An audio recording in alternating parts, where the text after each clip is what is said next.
Hi everybody, this is Sasa. So I'm back. Today what I thought about is it's going to be a segment on Get Ready With Me, Work From Home Edition, plus a Get to Know Me session.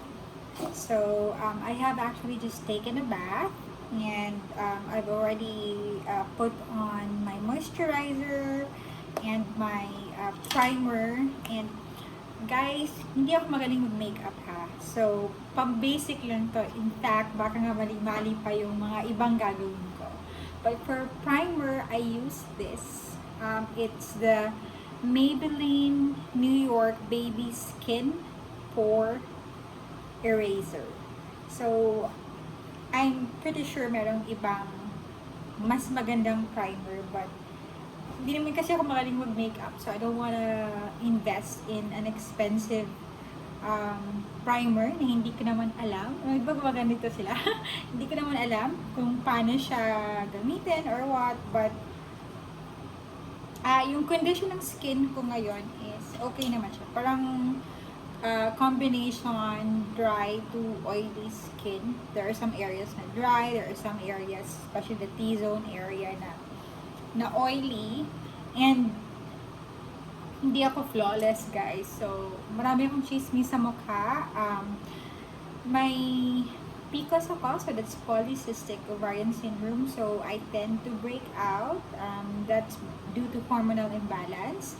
And yung papa ko din, actually, sa Bisaya pa, bugason siya. So, like, mapimple ako nung high school.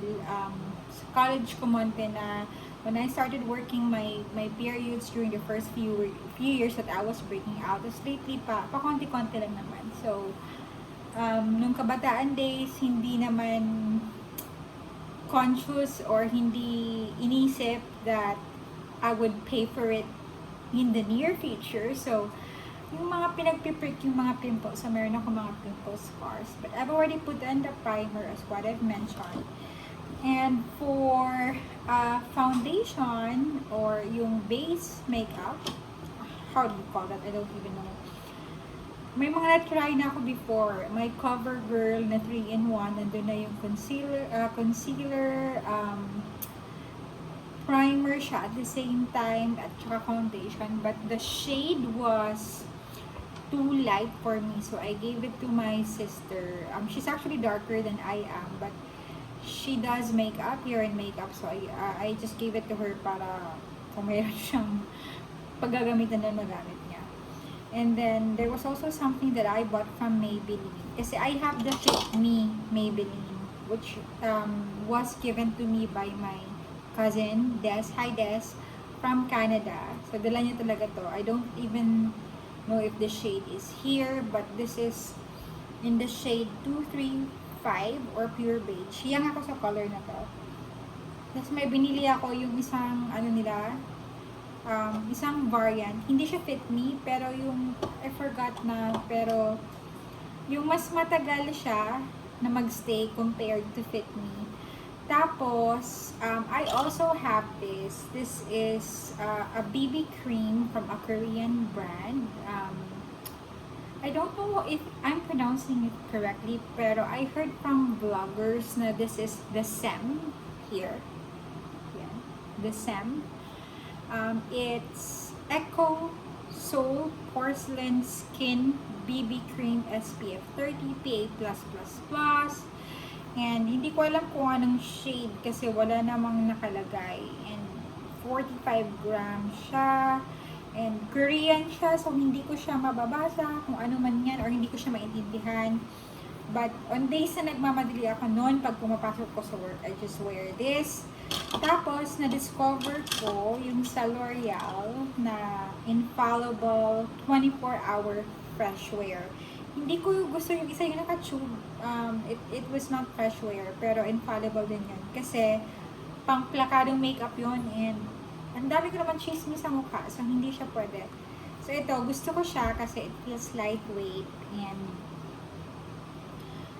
mabilis siyang i-blend. So, ayan, ito yung gagamitin natin today in this Get Ready With Me edition.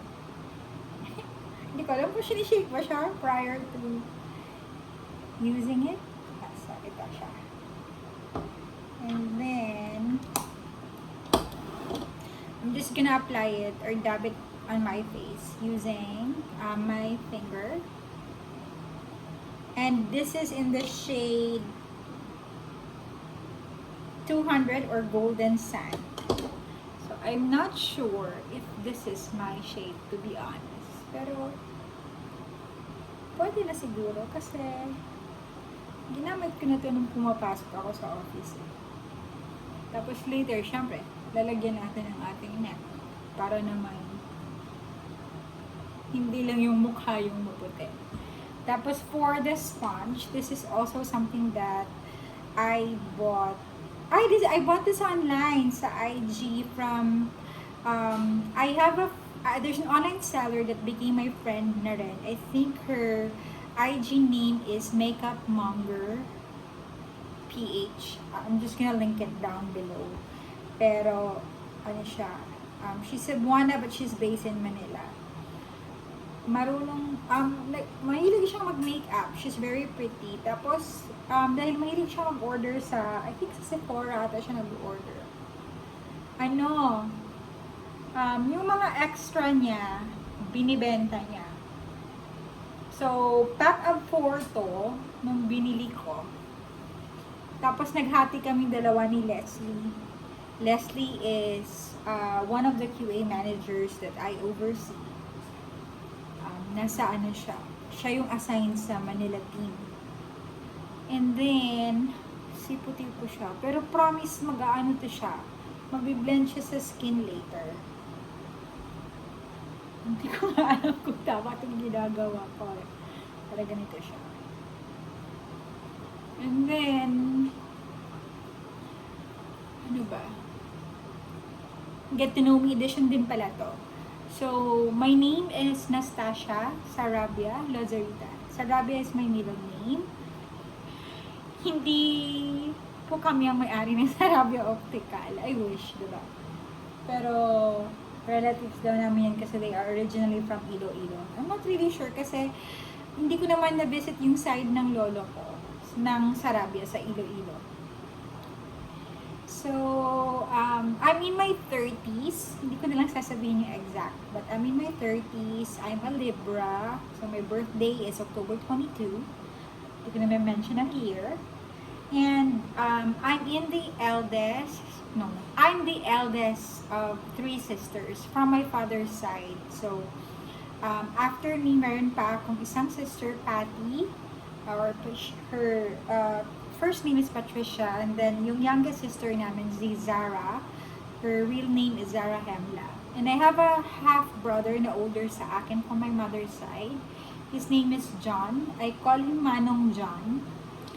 And, they are in the province. So, I am from Tanhay, Negros Oriental. It's very near Dumaguete. Yan yung airport ko when I have to go home, when I fly home. So, my mom is a retired public school teacher, elementary teacher. She just retired last year. It's due to disability because as of around August last year, she already started undergoing dialysis. So, hindi na niya kayang pumasok, to be honest, kasi weak talaga yung state ni mama last year. I don't want to be very sentimental about it, pero umabot pa nga kami sa point na we thought we were going to lose her, but thank God, strong pa naman si mama now. She's still undergoing her dialysis sessions. That's twice a week doon sa probinsya. And medyo expensive siya. Unlike siguro pag andito sila sa Manila or in Laguna where I live, there's an option for you to go to a dialysis clinic or a center. Sa amin kasi wala yun. Wala siyang ganun. So, dahil wala kaming dialysis center, sa hospital ka lang talaga magpapadialysis. And there are only 3 hospitals in the province. Yung Negros Oriental Provincial Hospital, which is a public hospital, na kung dun ka magpapa-hospital, baka mo ka sa pila. Kisses! Solomon. Those are my dogs, sorry. And then there are 2 private hospitals. Yung Silliman Medical Center and then yung Holy Child. And dun nagpapa dialysis si mama sa Holy Child. I no longer have my dad. He died in 2012. He was also undergoing dialysis, pero that was because it was a complication from diabetes. So, ang bilis nga nung sa kanya eh. He started undergoing dialysis September and then we lost him ng February of the following year ng Papa started dialysis 2012 and then we lost him in February 2013. Yung kay mama naman, it's sad na eh kasi wala naman siyang bisyo. But her kidney failure is due to the fact na mayroon siyang mga tinitake before, years ago, na mga slimming pills, slimming coffee. So guys, careful tayo sa mga ganon. And probably also because of poor eating habits or diet siguro dati. But, well, hindi yan umiinom. She does not have diabetes, pero may kidney failure pa rin. And it's expensive to have kidney transplant and it's hard to find a donor. Most likely, kailangan mga anak, diba? And it's expensive. So, for now, dialysis yung option namin. But, I think I'm just thankful that I have a job and I have a brother who's also helping me support my mom with the cost of the dialysis and yung maintenance ng mga gamot niya. So anyway, going back to myself, so I'm in a relationship na, I think we're going 5 years na ata. Tama ba? 2015 naging kami eh. Oo, tama. So, we're going 5 years na this year. And what's funny, guys, is I met him through an online game. His name is, I call him Nodge because that is his username sa game. Pero his name is really Angel. Angel, I mentioned the last name, Angel, and the reason why he's called Nodge is John. His siblings, yung mga pamangkin niya, call him Tito John, kasi nga junior siya ng tatay niya. So, he's Angel Junior. And, it's so funny kasi dati ang nilalaro ko lang Clash of Clans for those who know the game. And, so umabot sa point na the game got boring and then I was living in Mandaluyong pa at that time. Nagre-rent kami ng condo with my friends from sa dati ko pang work sa Xerox. So I was living with Zion and with Jepoy.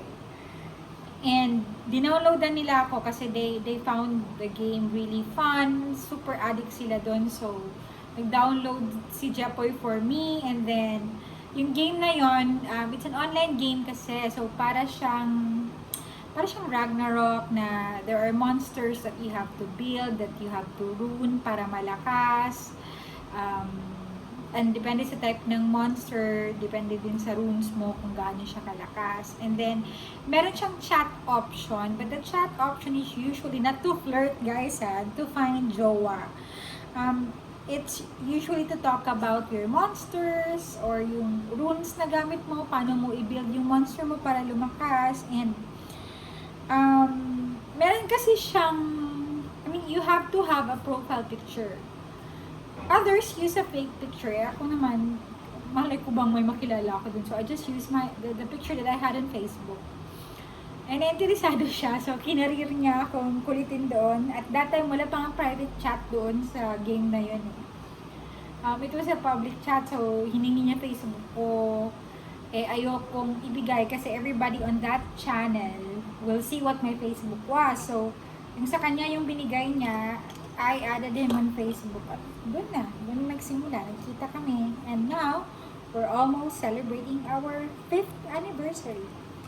So, he's a really, really nice person. And I'm so lucky to have met him kasi I came from a very bad and devastating relationship prior to meeting him. 2015 naging kami.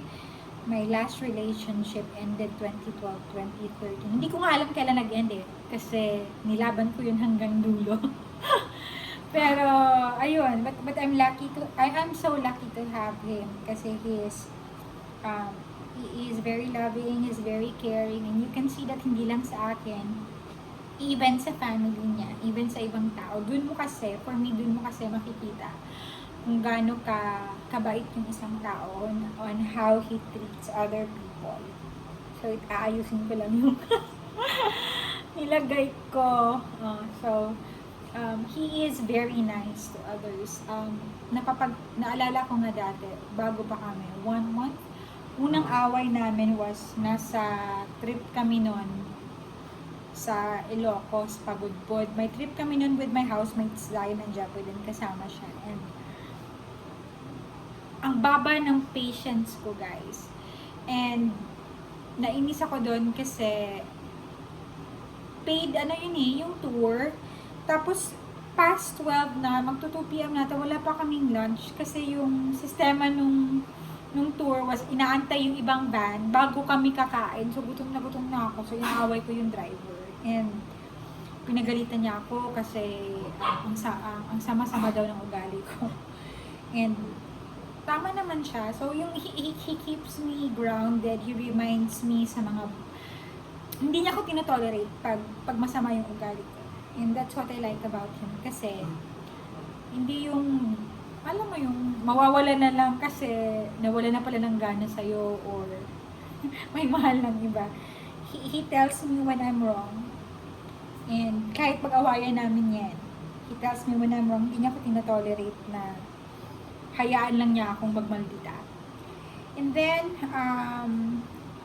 about work, so I work it's similar to a BPO company. So I work for an outsourced HR payroll company. Actually, we are registered as a payroll company. I'm not just gonna mention the name of the company, but it's in Ortigas. But I'm part of a global support team, so I'm not part of operations. It's outsourced HR and payroll, so unlike most of the BPO companies where it's customer care, for my company, it is employee care. So for the agents who are taking in calls, for processing non-voice work, it's really to support employees with HR and payroll stuff.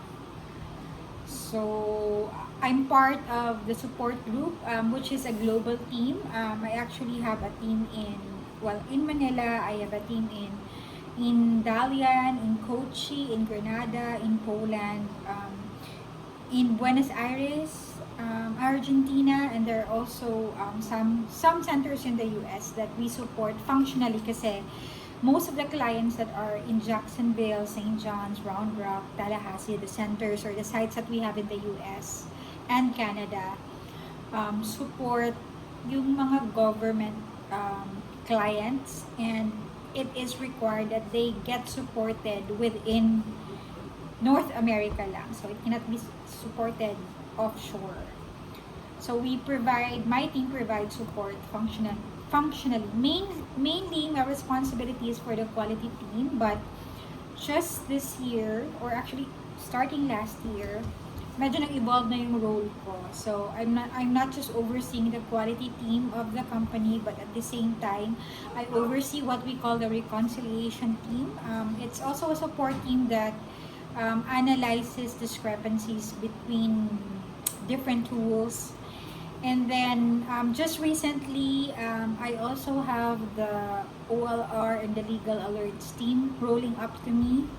And to be honest, guys, I think yung ma-advise ko is if there's new work that comes to you, whether it's part of your role based on the job description that you have or the position title that you have, you embrace that. Not only because it's about self-preservation, like we're at a difficult time, diba, pandemic. Anybody can lose their job, can lose their jobs, and ang dami-dami kasing nag-shutdown ng mga companies, diba? But other than self-preservation, it's about learning new skills,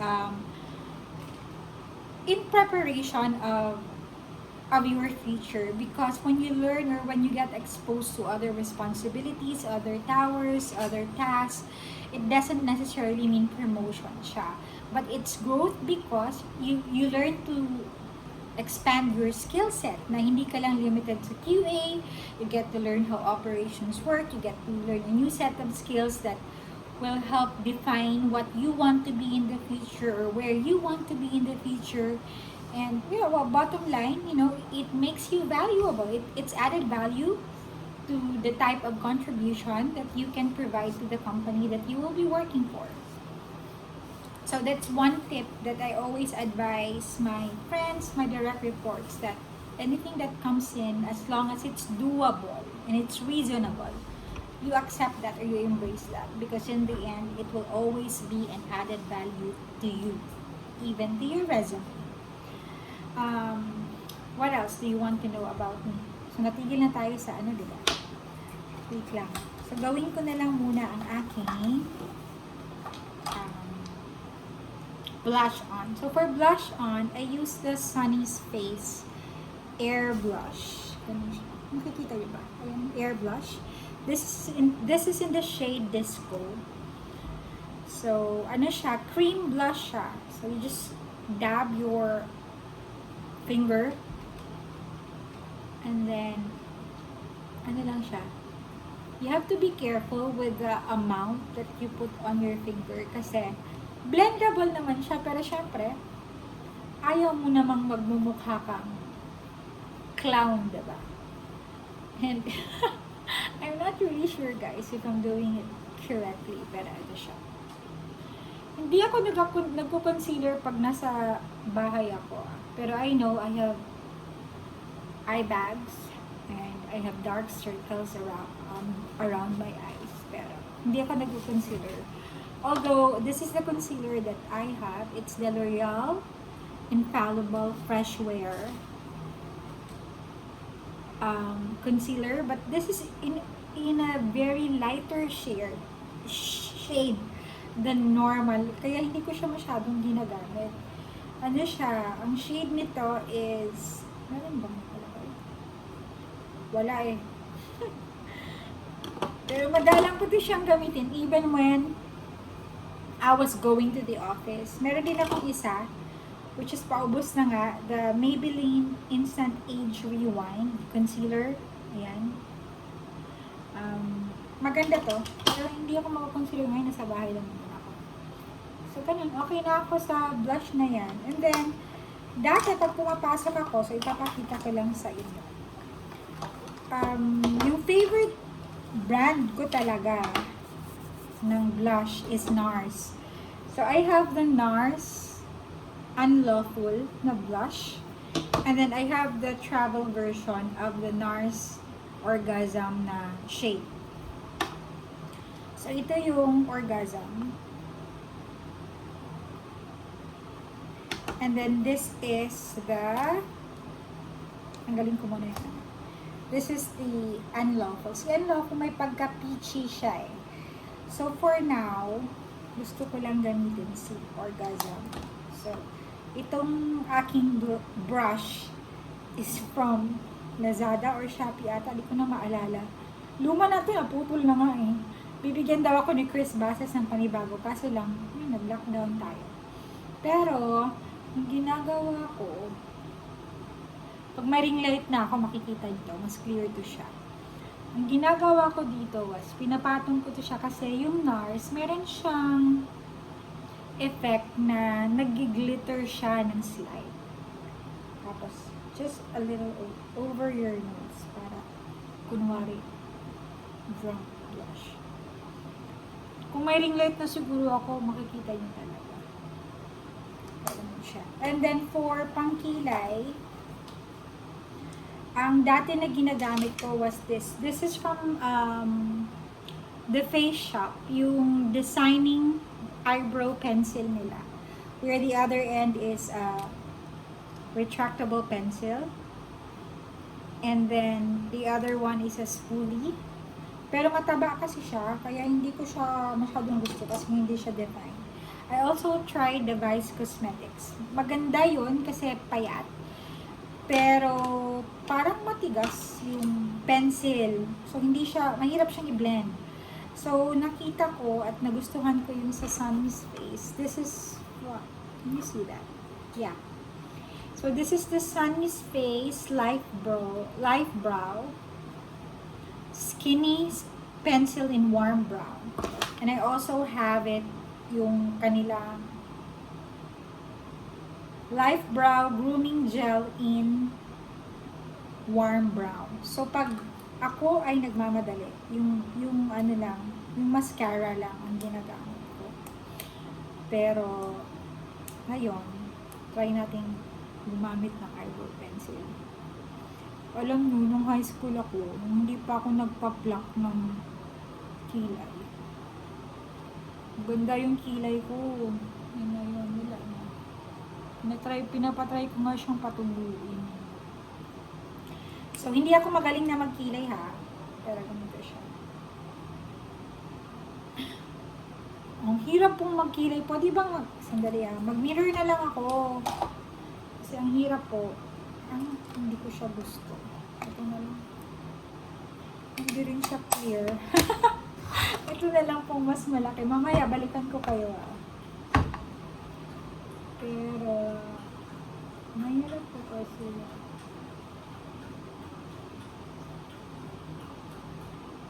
So, what I do is, yung nilaline ko muna siya.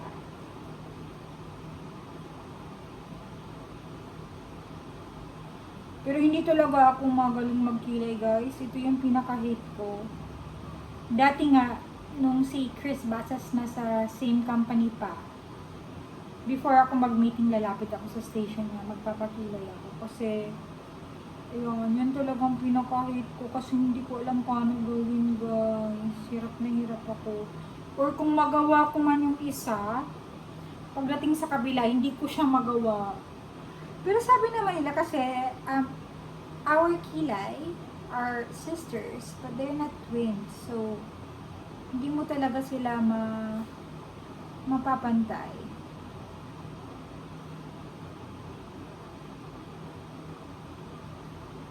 Pero diba, ang hirap po pag hindi mo ka marunong magkilay. Ako, ingit na ingit ko si Abby. She also has a YouTube account.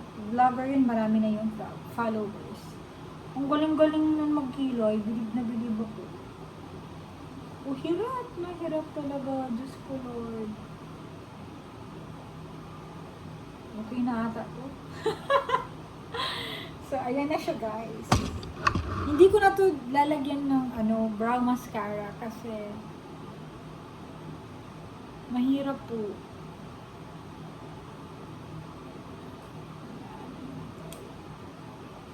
So, we're just gonna try to brush.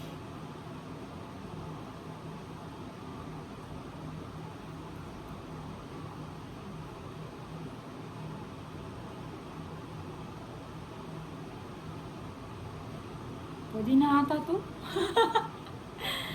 Tapos,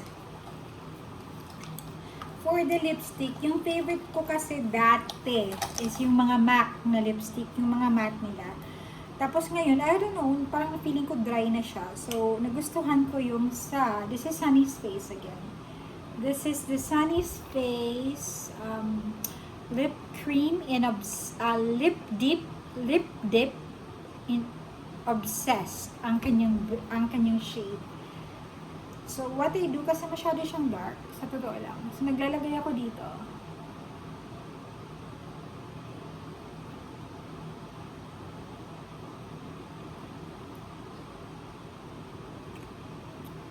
So, ganyan lang. Sa baba lang ako naglalagay.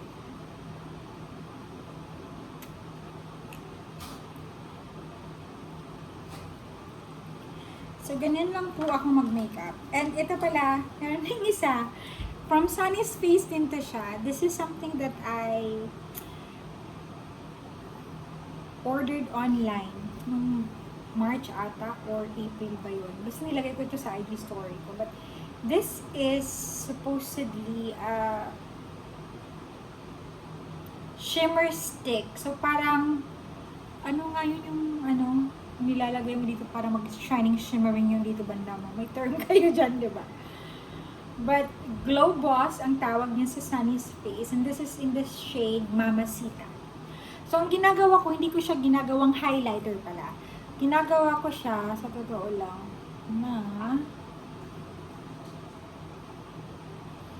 ginagawa ko siyang guys. Kadiri, no? Ginagawa ko siyang eyeshadow kasi para lang magkaroon ng something na kakaiba sa mata. And then this is my favorite eyelash curler from Uemura. Am I pronouncing it correctly? I got this as a pasalubong from my cousin again, Desiree from Canada. So ganito lang siya.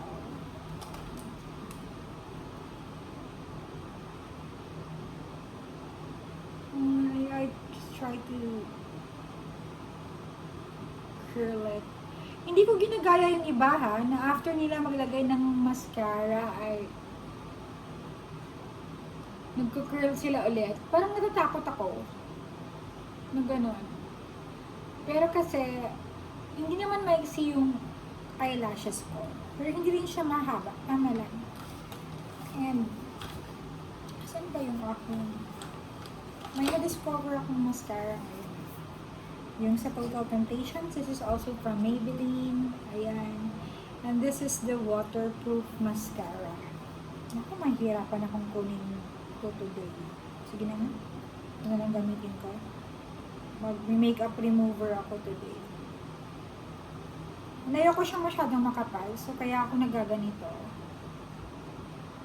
Ang gusto kong i-try, yung bago, yung lash lift ng Maybelline din. Kasi ang ganda ng review niya.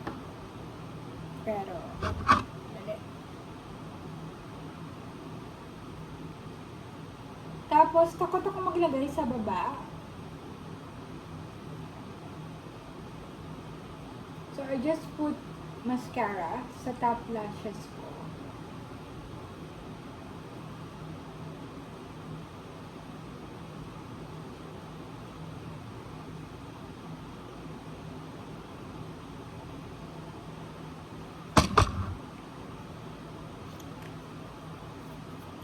So, ayan na siya.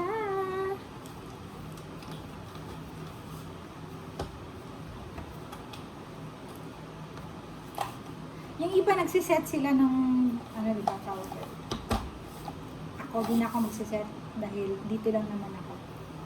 So, susuklay na tayo ngayon.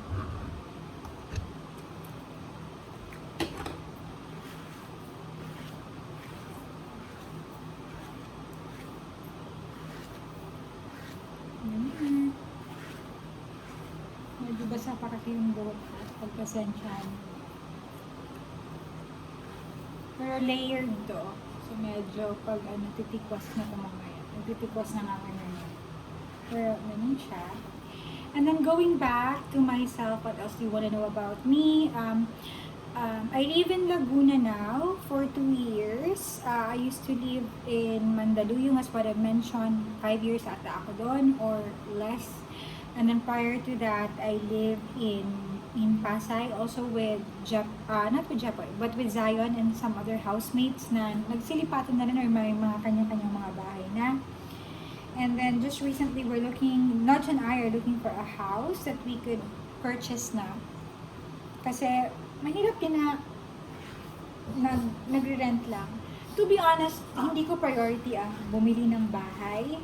Kasi dati, yung mindset ko talaga is, I don't want to settle down here. I want to go home in the province sa Negros and live there with my family. The problem lang is, syempre, wala naman kasing magandang work doon. I mean, siguro, I can find another job there, but not as attractive yung salary package as what I'm getting here. So, ayun. That's why we're looking for a house now. Ang priority ko lang talaga noon is just to get a car. Kasi, even if I decide to go home one day sa probinsya at dun mag-settle down, Madadala ko naman yung car, diba? So, what else? As what I mentioned, I have 3 dogs. Our first dog is Solomon. He's a mix between a poodle and a Shih Tzu. And then, he's now 2 years old. He's turning 3. And then, ang next namin na baby, we got him a partner kasi nga mag-isa siya. So, we got him a partner. Si Kisses naman is a pure Shih Tzu. Magto 2 years na si Kisses sa October. And then, the third dog is anak nila, si Milo. So, Milo will be 1 year old next month. So, ayun. What else do you want to know about me? Hobbies. I love watching movies. Nung wala pang pandemic, lagi kaming nasa sinihan. Ngayon, panay Netflix ako. Kakatapos ko lang actually today nung bagong series yung The Curse. Parang story siya ni Nemwe. Nemwe is her name, right? Yeah. Siya yung may-ari ng sword. Siya yung pinili na bigyan ng sword ni King Arthur prior ni King Arthur. So, story niya to. So, andyan na si Merlin, andyan na si King, I forgot his name, but yung tatay ni Arthur, andun na, pero wala pa si King Arthur sa story na yan. So, maganda siya. So, I binge watch on Netflix. Prior to the lockdown, pag weekends, usually we spend that going out kasi I work Monday to Friday. Si Nodge, Monday to Friday, minsan pa may Saturday or Sunday, basta may weekend sila na isang rest day na they are required to work overtime. Kasi he works at Coca-Cola sa Santa Rosa. So, as much as we can, we try to go out with the dogs for quality time. Tapos, since taga-probinsya ako, diba? Taga-Negros. How often do I go home? I only get to visit my family once or twice a year on average. Minsan pag swertin, 3, 4, depende pag may promo.